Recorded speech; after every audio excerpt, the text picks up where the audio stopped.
ఈ రోజుల్లో coding start చేయాలి అంటే ఎక్కడి నుంచి స్టార్ట్ చేయాలి, ఎన్ని టెక్నాలజీస్ ఉన్నాయి, ఎన్ని లాంగ్వేజెస్ ఉన్నాయి, ఎన్ని రోడ్ మ్యాప్స్ ఉన్నాయి, ఇంత పెద్ద confusion. So let's clear up this today. Starting వచ్చేసి ఏంటంటే కన్ఫ్యూజన్ అనేది నార్మల్. అంటే నాకు బాగా కన్ఫ్యూజన్ గా ఉంది, ఎక్కడ స్టార్ట్ చేయాలో తెలియట్లేదు అంటే కన్ఫ్యూజన్ అనేది నార్మల్. ఇది అందరూ గుర్తుపెట్టుకోండి. First of all confuse feel అవుతున్నారంటే మీరు అసలు ఏదో ఒకటి చేద్దామని ఆలోచిస్తున్నారు అనేది అర్థం. So this is the starting point and should be very very proud of it. ఎందుకంటే టుడే ఇంటర్నెట్ లో చూస్తే 50 లాంగ్వేజెస్ ఉంటాయి. Web development, AML, cyber security, game development, app development, list ఇంకా కంటిన్యూ అవుతూనే ఉంటుంది. మీరు యూట్యూబ్ ఓపెన్ చేస్తే 10 ప్లేలిస్టులు పైథాన్ ఉంటాయి, 15 జావా స్క్రిప్ట్ ఉంటాయి, 20 జావా ఉంటాయి. విచ్ ఈస్ బెస్ట్ అని అడిగితే 10 డిఫరెంట్ పీపుల్ 10 డిఫరెంట్ ఆన్సర్స్ ఇస్తారు. But here is the truth. Perfect language అనే ఒక కాన్సెప్టే లేదు. There is only the right starting point based on your goal అంతే. సో పికప్ యువర్ పాత్, ఇది స్టెప్ 2. సో ముందు ఒక డొమైన్ ని పిక్ చేయండి. సో మనం చూస్తే వెబ్సైట్స్, యూఐ, ఇంటర్నెట్ యాప్స్ అంటే ఇంట్రెస్ట్ ఉంటే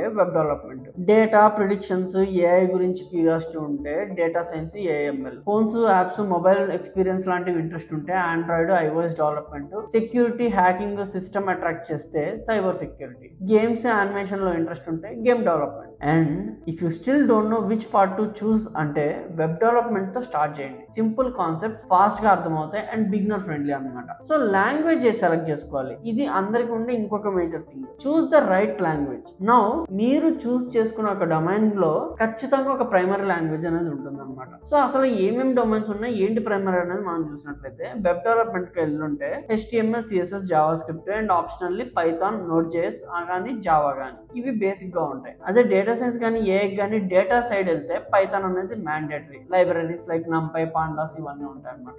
ఆండ్రాయిడ్ డెవలప్మెంట్ సైడ్ వెళ్తే మళ్ళీ ఇక్కడ జావా, Kotlin ఉంటుంది. సైబర్ సెక్యూరిటీ సైడ్ వెళ్తే పైథాన్, బ్యాష్ స్క్రిప్టింగ్ టూల్స్ ఉంటాయి. గేమ్ డెవలప్మెంట్ సైడ్ వెళ్తే C#, C++ ఉంటాయి అనమాట. ఇంకా లేదంటే ఇక్కడ కూడా కొన్ని పైథాన్, జావా యూజ్ చేయడం జరుగుతుంది. బట్ అబ్సల్యూట్ బిగినర్స్ అయితే పైథాన్ తో స్టార్ట్ చేయండి. ఇది ఎందుకు చెప్తున్నా అంటే దాని సింటాక్స్ అనేది ఈజీ, కోడింగ్ అనేది అంత కష్టం అనిపిస్తుంది అనమాట. ఎందుకంటే Java comparatively it is very very powerful. కానీ బిగినర్స్ జావాతో స్టార్ట్ చేయగానే భయపడతారు. సో అందుకని లేదు నాకు ఏమీ రావట్లేదు, నాకు కోడింగ్ అంటే భయంకరమైన భయం అని మీకు అనుకుంటే పైథాన్ తో స్టార్ట్ చేయండి అని చెప్తా. But there are 2 conclusions here. ఒకటేంటంటే కొంతమంది ఈజీతో స్టార్ట్ చేసి కష్టం దానికి వెళ్తారు, కొంతమంది కష్టంతో స్టార్ట్ చేసి ఈజీ దానికి వెళ్తారు. సో ఒకవేళ మీరు జావాతో స్టార్ట్ చేస్తే పైథాన్ అనేది మీకు జస్ట్ లైక్ దట్ అలా హిట్ చేసేస్తారు. అదే పైథాన్ తో స్టార్ట్ చేస్తే జావా నేర్చుకోవడం అనేది కంపారిటివ్లీ ఈజీయే, కానీ ఎంతో కొంత కష్టం అయితే మీరు ఫేస్ చేయాల్సి ఉంటుంది అనమాట. సో ఈజీ పార్ట్ చూస్ చేసుకుంటారా, డిఫికల్ట్ పార్ట్ చూస్ చేసుకుంటారా అనేది మీ పర్సనల్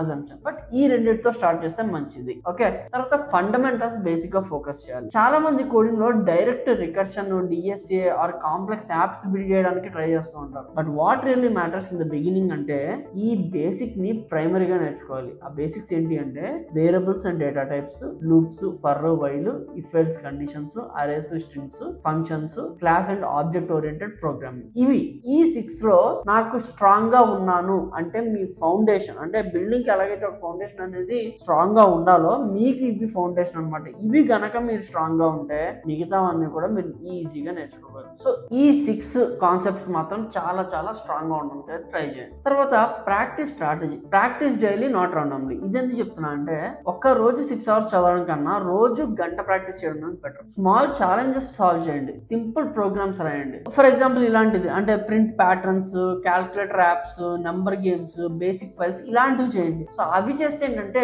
మీకు ఒక ప్రాజెక్ట్ చేశానన్న ఫీలింగ్ వస్తుంది. ఆ ఫీలింగ్ ఏంటంటే మీకు ఇంకా పెద్దవి చేయడానికి మీకు ఒక మోటివేషన్ అని ఇస్తుంది అనమాట. ఎవ్రీడే ఒక నోట్బుక్ మెయింటైన్ చేయండి. Errors, syntax issues, logic gaps అన్ని నోట్ చేయండి. వాటిని రివ్యూ చేసుకుంటూ ఉండండి. కోడింగ్ అంటే మెమరీ గేమ్ అస్సలు కాదు. చాలా మంది ఏంటంటే బట్టి పడుతూ ఉంటారు. కోడింగ్ అనేది మెమరీ గేమే కాదు, it's a problem solving game. తర్వాత రిసోర్సెస్ అక్కడ ఎక్కడ నేర్చుకోవచ్చు అంటే లర్న్ ఫ్రమ్ ప్రాపర్ రిసోర్సెస్. అంటే కొంతమంది ఆన్లైన్ కోర్సెస్ తీసుకుంటారు, కొంతమంది యూట్యూబ్ లో నేర్చుకుంటారు, కొంతమంది బ్లాగ్స్ చదువుతూ కూడా నేర్చేసుకుంటారు. ఇలాగా ఒక్కొక్కరికి ఒక్కొక్కటి ఉంటాయి. కానీ యాజ్ ఎ బిగినర్ మీరు ఏది అలా నేర్చుకోవాలి అనుకుంటే there is one website that is roadmap.sh. ఒక డొమైన్ నేను చూస్ చేసుకున్నా ఎక్కడి నుంచి నేను వెళ్ళాలి అనేది మీకు పాత్ చూపిస్తుంది. దాని తర్వాత ఇట్ డిపెండ్స్ ఆన్ 2 things. నువ్వు సెల్ఫ్ లర్నర్వా లేదా ఎవరైనా నీకు నేర్పిస్తే నేర్చుకునే లర్నర్వా. అంటే ఎవరైనా నేర్పిస్తే అంటే చిన్నప్పుడు మనం చూసుకుంటే మన క్లాస్ లో కొంతమంది ట్యూషన్ కి వెళ్ళేవాళ్ళు కాదు, మనం వెళ్ళేవాళ్ళం. దాని అర్థం ఏంటి? మనం చదవమన్నా, మనకి చేత కదన్నా కాదు, మనకి వేరే వాళ్ళు చెప్తే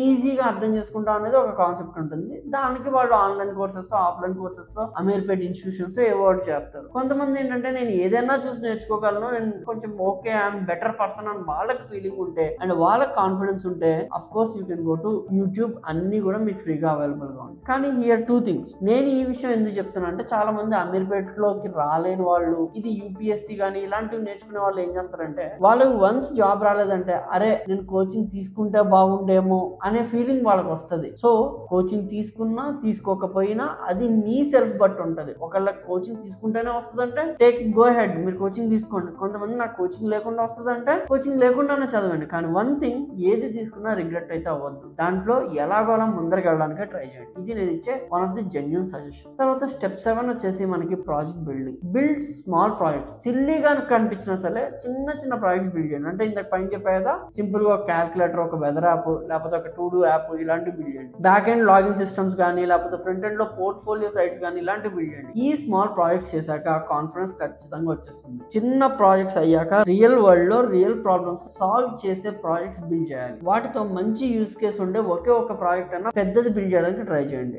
గిట్ హబ్ అండ్ రెజ్యూమేలో పెట్టుకోవచ్చు అనుకునే లాంటి ప్రాజెక్ట్స్ వెంటనే చేయాల్సిన అవసరం లేదు. బట్ గోయింగ్ ఫార్వర్డ్ మీరు నేర్చుకునే కొద్దీ అలాంటి ప్రాజెక్ట్స్ బిల్డ్ చేసి మీ గిట్ హబ్ లో మీరు రెజ్యూమేలో పెట్టుకునేలాగా అయితే ట్రై చేయండి. లేదా ఇప్పుడు మొత్తం కొత్త ట్రెండ్ అయితే వచ్చేసింది, రెజ్యూమే అనేది మొత్తం కూడా పోయి ఇప్పుడు పోర్ట్ఫోలియో ట్రెండ్ అయితే వచ్చేసింది. మీరు అలా కూడా ట్రై చేయండి. సో లర్నింగ్ ఇన్ పబ్లిక్, ఇది స్టెప్ 8 అనమాట. లర్నింగ్ ఇన్ పబ్లిక్ అంటే ఏంటంటే మీ లర్నింగ్ జర్నీని డాక్యుమెంట్ చేయండి. ఫాలోవర్స్ కోసం కాదు, మీ ప్రోగ్రెస్ ట్రాక్ చేయడానికి. అంటే డైలీ లింక్డ్ఇన్ లో పోస్ట్ చేయొచ్చు. ఏంటంటే నేను ఈ రోజు నేర్చుకున్నాను, ఇది పోస్ట్ చేశాను. ఫస్ట్ రోజు లైక్స్ రాకపోవచ్చు, రెండో రోజు చూడొచ్చు, ఒక 5 మంది చూసారు అనుకుందాం. కానీ మీకే అనిపిస్తుంది రెండో రోజు మీరు పెట్టలేదంటే యు ఆర్ నాట్ కన్సిస్టెన్స్ అని పక్కనోడు అనుకుంటున్నాడేమో అనే ఫీలింగ్ తో మనం చదువుతాం. ఒకసారి కొంతమంది వాళ్ళ లర్నింగ్ జర్నీ కోసం ఏమేం చేస్తుంటే కొన్ని మెథడ్స్ చెప్తాను. ఆల్రెడీ చాలా మంది చేస్తున్నారు. ఒక ఫేక్ ఇన్స్టాగ్రామ్ యాప్ క్రియేట్ చేసుకుని టెలిగ్రామ్ లో ఒక గ్రూప్ ఫామ్ చేసుకుని వాళ్ళు ఏం చేస్తారంటే ఆ ఇన్స్టాగ్రామ్ యాప్ లో అనానిమస్ గా వాళ్ళు కంటెంట్ పోస్ట్ చేస్తూ ఉంటారు అనమాట. ఎందుకు చేస్తారు ఇలాగా అంటే వాళ్ళు నేర్చుకున్నది వేరే వాళ్ళకి టీచ్ చేయొచ్చానో లేకపోతే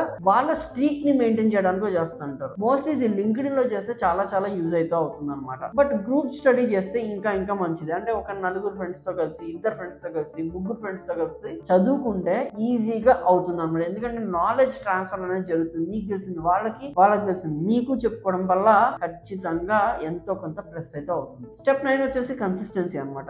don't change path every week. Web development నేర్చుకున్నాను పక్క తీసి, తర్వాత యాప్ డెవలప్మెంట్ నేర్చుకున్నాను అర్థం కావట్లేదు పక్కన తీసి, ఇలా అయితే వద్దు. ఇలా అయితే అసలు స్టార్ట్ చేయడం కూడా వేస్టే. మరి ఎలా స్టార్ట్ చేయాలంటే మీకు నిజంగా నాకు ఏది పిక్ చేసుకోవాలో తెలియట్లేదు అంటే ఒక 1 month టైం స్పెండ్ చేయండి. 1 month అంటే 4 weeks. 4 weeks genuine time spend చేసి వెబ్ డెవలప్మెంట్ మీద కొంచెం మీకు అవగాహన ఉంది. యూట్యూబ్ వీడియోస్ అన్ని సెర్చ్ చేసేయండి. ఏ యూట్యూబ్ వీడియోస్ చూస్తే నీకు అర్థమవుతుంది వెబ్ డెవలప్మెంట్ నీకు ఈజీనా కష్టమా, ఇవన్నీ కూడా ఒక వీక్ లో మీరు సార్ట్ అవుట్ చేసుకోండి. ఓకే కష్టం అనిపించింది, let's just find something. Data site చూద్దాం ఏమున్నాయి. Data engineer, data analyst, data scientist ఇలాంటివన్నీ ఉన్నాయి. అసలు ఏముంటాయి, ఎంతవరకు ప్రోగ్రామింగ్ ఉంటుంది, నేను చేయగలనా, నేను చేయలేనా, నేను చేస్తూ ముందరికి వెళ్ళగలనా, నీకు ఇది ఒక ఎక్సైట్మెంట్ తెప్పిస్తుందా అనేది చూడండి. చేసిందా కంటిన్యూ విత్ దట్, లేదా షిఫ్ట్ టు డొమైన్. సో ఇలా మీరు చేస్తే మంచిది. బట్ దీనికి ఒక 1 month మాత్రమే మీరు స్పెండ్ చేయాలి. ఆఫ్టర్ దట్ మీరు కథన రంగంలో దూకడమే. దూకిన తర్వాత నెవర్ గెట్ బ్యాక్. నేను ఇది తప్పు చేస్తున్నాను, నేను ఇది రైట్ చేస్తున్నాను. No, you are doing the right thing. మీరు చూస్ చేసుకున్నాను, మీ డెసిషన్. దాంతో మీరు ముందరికి వెళ్ళిపోవాలి, మీరే సక్సెస్ అవ్వాలి. రెండో ఆప్షన్ అంటూ లేదు, అది గుర్తుపెట్టుకోండి. సక్సెస్ అంటే స్పీడ్ కాదు, it's about direction plus consistency. అంటే మీరు రైట్ డైరెక్షన్ లో వెళ్ళాలి, రైట్ కన్సిస్టెన్సీ మెయింటైన్ చేయండి, సక్సెస్ అనేది మీ ముందుకు వచ్చేస్తుంది. And don't compare your journey with others. Don't చేస్ షార్ట్ కట్స్. కోడింగ్ అనేది జస్ట్ ఫర్ జాబ్సే కాదు, it's a tool to create, to automate, to solve, to build. ఇది గుర్తుపెట్టుకోండి. అండ్ ఖచ్చితంగా స్లోగా స్టార్ట్ చేయండి, స్మాల్ గా స్టార్ట్ చేయండి, కన్సిస్టెంట్ గా ఉండండి. Build projects. మీరు నేర్చుకున్నది పక్కన వాళ్ళతో షేర్ చేయండి. 2025 లో కోడింగ్ స్టార్ట్ చేయాలి అంటే ఇలా క్లారిటీతో జర్నీ స్టార్ట్ చేయండి. You will go much far then those who are rush blindly అన్నమాట. For more information videos like this subscribe to the channel. ఇంకా ఇప్పుడే కోడింగ్ స్టార్ట్ చేస్తున్న మీ ఫ్రెండ్స్ కూడా ఈ వీడియో షేర్ చేసి హెల్ప్ అయితే చేయండి. Thank you so much and I'm Krishna signing off.